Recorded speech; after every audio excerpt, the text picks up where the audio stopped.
너스 이성웅 이사님과 연결해 봅니다. 이사님 안녕하십니까? 네, 안녕하세요. 네, 반갑습니다. 바로 첫 번째 이슈부터 여쭤보도록 하겠습니다. 변동성이 큰 시장 이어지고 있습니다. 저희 체크 포인트 어떻게 좀 추려볼까요? 네.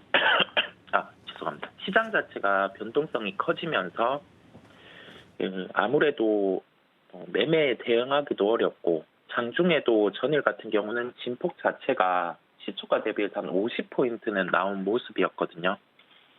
아무래도 시장의 참여자들, 특히 외국인 기관 같은 경우는 단순히 펀드 매도, 특히 액티브 펀드 매도 이런 구조보다는 최근에 ETF라든지 아니면은 프로그램 매매 같은 경우가 시장의 대부분을 차지하다 보니까 이와 같은 변동성이 확대된 것으로 보입니다.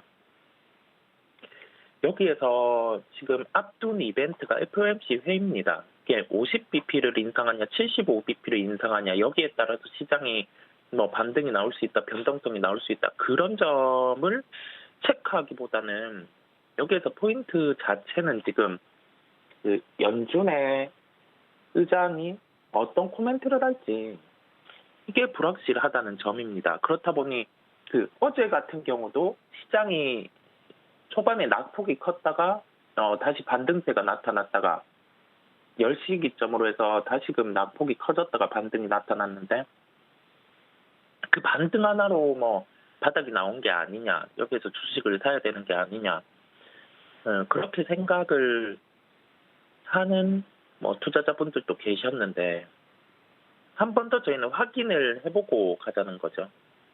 강조드린 것처럼 매크로의 불확실성, 이 불확실성이 일반적인 불확실성이라고 하기보다는 연준 의장의 코멘트에 따라서 시장의 흐름이 달라질 수 있는 이런 심리가 영향을 미치는 장이다 보니 저희가 조금은 이런 장에서는 한 번 더 확인하고 갈 필요가 있고 굳이 바닥을 잡으려고 할 필요도 없습니다. 그렇다 보니 FOMC 회의까지 확인을 하고 갈 필요가 있겠고요. 종목들 같은 경우를 말씀드리는 이유는 저희가 지금의 장에서 지수가 어느 정도 하락을 할 거다. 여기에서 2,300 가는 거 아니야? 2,100 가는 거 아니야? 1,900 가는 거 아니야? 삼성전자 5만 원 가는 거 아니야? 라는 아무 의미 없는 에너지 소비를 하기보다는 여기에서 시장이 조정이 나오고 조정이 얼마 나왔을 때 그 구간에서 내 기준에서 바닥을 형성할 수 있는 지표가 보인다고 하면은 나는 어떤 종목을 사겠다라는 종목 정리가 필요한 시기입니다. 그렇다 보니 종목 같은 경우를 말씀드리는 거고요. 지금 말씀드리는 종목 같은 경우도 전체적인 종목군 안에서 시장이 조정 나왔을 때 반등이 빠를 수 있는 요인을 갖추고 있는 기업이기 때문에 이런 기업을 지금 시장 환경 안에서 저희는 체크를 하고 가겠습니다. 네, 변동성이 큰 시장 속에서 굳이 리스크를 감내해야 할 이유까지는 없을 것 같다. 바닥에 대해서 논하는 것보다는 이런 종목에 대한 분석이 조금 더 필요한 시기가 아닌가 이야기를 좀 해드렸는데요. 어떤 종목 위주로 볼까요? 네, 기판과 관련된 사업. 최근에 그런 얘기가 많았습니다. 피크가 형성된 거 아니냐. 분기에 대한 실적 같은 경우가 예전부터 1년 전부터 2년 전부터 이 실적이 이어져 왔으니까 이게 피크 아니냐 하다 보니 기판 업종이 조정이 한 차례 나왔었습니다. 근데 가깝게는 이제 2분기 실적 발표를 앞두고 있는 시장이기도 하고요. 이러한 시장의 조정을 통해서 그 기간 안에 이제 2분기 실적이 발표를 도래하는 그 시즌이 도달하면 다시금 실적의 반응을 할 수 있기 때문에 오늘은 반도체 기판과 관련된 대덕전자를 말씀드리도록 하겠습니다. 최근에 일반적인 기판 사업에서 반도체 기판 사업을 확장하고 있는 상황이고요. 반도체 기판 사업 같은 경우는 일반 기판보다는 마진이 좀 더 나은 사업이다 보니 대덕전자 같은 경우가 성장에 대한 프리미엄을 추가로 받고 있는 상황입니다. 올해 예상 순이익은 1,600억 원대입니다.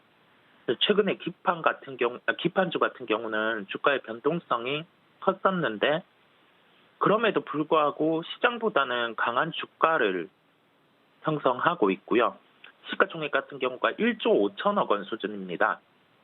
저희가 종합적으로 봤을 때 하반기까지 금리 인상이 나타날 수 있는 그런 종합적인 측면을 감안했을 때도 한 1조 3천억 원, 크게는 1조 1천억 원까지 조정이 나왔을 때 같은 경우는 이 종목 같은 경우는 아주 적극적으로 접근이 가능하겠고요.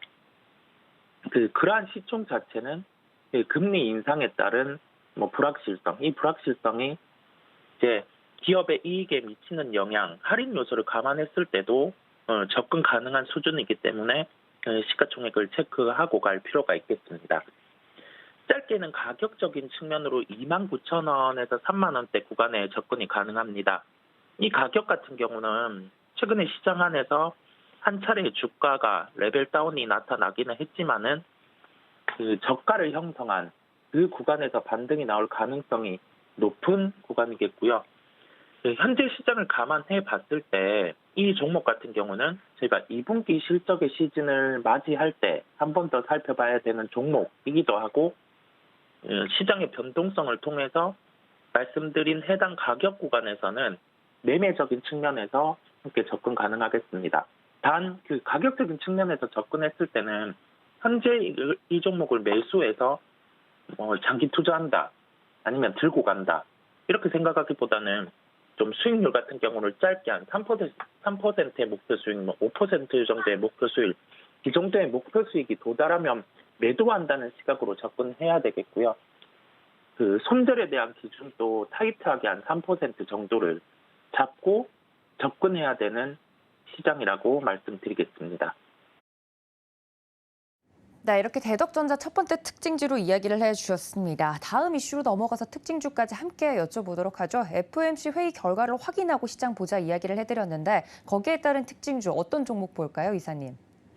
네, FOMC 회의 이후 같은 경우 아무래도 이번 월에 금리 인상에 대한 포기 확인이 됐을 거고 연준 의장의 발언 같은 경우도 우리 시장 방향에 대해서 지금의 인플레이션 같은 경우는 연준이 고려했을 때 금리의 톤이 적합하게 이 정도로 되었고 그런 식의 언급을 할 겁니다. 그러면은 시장이 여기에 대해서 참여자들이 이 부분에 대해서는 인플레이션이 우리가 감내할 수준이다. 또는 지금은 잘 모르겠다. 의문점이다. 라고 하면서 시장 방향성이 갈릴 거거든요. 그렇다 보니 인상의 폭보다는 발언이 중요하다고 강조를 드리겠고요. 이러한 발언 같은 경우는 어떻게 할지 누구도 알 수가 없습니다. 우리나라의 시장 참여자분들 같은 경우 발언을 추측하는 거겠죠. 근데 그러한 추측 같은 경우는 시장에 대입해서 놓고 봤을 때 너무 이게 불확실성이 크다는 점을 저희가 알아야겠고 어제 시장, 그다음에 엊그제 시장을 봤을 때도 장중 변동성이 크다는 점 한 번 더 인지하면서 종목 같은 경우도 아까 말씀드린 것처럼 이게 당장 매수가 아니라 지금 현재 시장에서 가깝게 수익에 접근할 수 있는 요소를 갖춘 종목을 체크하고 간다는 점을 한 번 더 말씀드리겠습니다. 종목은 에코프로 BM을 말씀드리겠습니다. 에코프로 BM 같은 경우는 시장 대비 강세가 지속되고 있는 종목입니다. 2차 전지 소재, 양극재 업종 안에서 이 종목 같은 경우는 아무래도 인플레이션을 해지할 수 있는 그러한 종목 구성이다 보니까 강세를 나타내고 있고요. 이틀 연속 기간 중심의 수급이 유입되고 있습니다.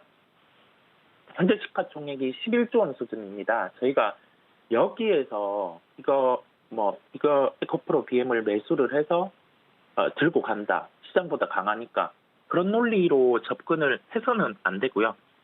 편하게는 시가총액 한 8조에서 9조 원대 이 정도 구간에 왔을 때는 한 중기 투자 정도로 접근이 가능하겠고 이러한 시총 자체는 통상적으로 2차 전지 소재 업종, 양극재 업종 같은 경우는 최근에는 2025년에 캐파 증설, 즉 소재를 생산할 수 있는 그러한 가동할 수 있는 그 부분을 미리 실적에 대입을 해와서 저희가 시가총액을 환산하는 측면이 있었는데 현재 시장을 놓고 봤을 때 한 내년 정도의 실적까지 감안한 구간, 좀 보수적인 구간이 한 8조 원대 구간이다 보니 제가 시장의 조정이라든지 그런 점을 종합적으로 감안해서 말씀을 드리는 거고요. 그 8조 원의 시가총액을 기억하면서 가깝게 그렇다고 하면은 뭐 가격적인 접근, 이 가격적인 접근이라고 하면은 제가 그 시장의 변동성을 통해서 매매를 돌입할 수 있는 그러한 가격을 말씀드리는 거겠고요. 52만 원대에서는 에코프로 비행 같은 경우는 트레이딩 매매를 돌입하고 그 구간을 통해서 뭐 목표 수익률 위로 얼마, 손절 얼마 이 구간을 정해놓고 접근 가능한 가격대라는 점을 한 번 더 강조드리겠습니다.